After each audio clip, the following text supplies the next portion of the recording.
વડોદરા ગ્રામ્ય SOG police દ્વારા નશીલા પદાર્થોની હેરાફેરી અને વેચાણ અટકાવવા માટે ચલાવવામાં આવી રહેલા ઓપરેશન પરાક્રમ હેઠળ બાતમીના આધારે શેરખી ગામમાં રેડ પાડી એક આરોપીને માદક દ્રવ્યોના જથ્થા સાથે ઝડપી પાડી ₹5 લાખથી વધુનો મુદ્દામાલ જપ્ત કર્યો છે। વડોદરા ગ્રામ્ય પોલીસ અધિક્ષક સુશીલ અગ્રવાલના માર્ગદર્શન હેઠળ એસઓજીની ટીમે પેટ્રોલિંગ હાથ ધર્યું હતું।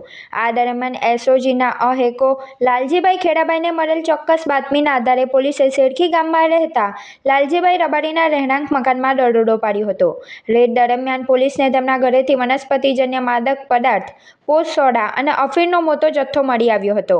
પોલીસ આરોપીના ઘરેથી પોસ્ટ સોડા 21.210 કિલોગ્રામ કિંમત ₹3,18,150, અફીણ 0.435 કિલોગ્રામ કિંમત ₹2,17,500 તેમજ મોબાઈલ ફોન મળી કુલ ₹5,41,150નો મુદ્દામાલ જપ્ત કરી આરોપી લાલજીભાઈ રબારી રહે ભાતીજી મંદિરવાળું ફળિયું નાનો ભાગ શેરખી તાલુકો વડોદરા વિરુદ્ધ વડોદરા તાલુકા પોલીસ સ્ટેશનમાં NDPS એક્ટ હેઠળ ગુનો નોંધી કાયદેસરની કાર્યવાહી હાથ ધરવામાં આવી છે।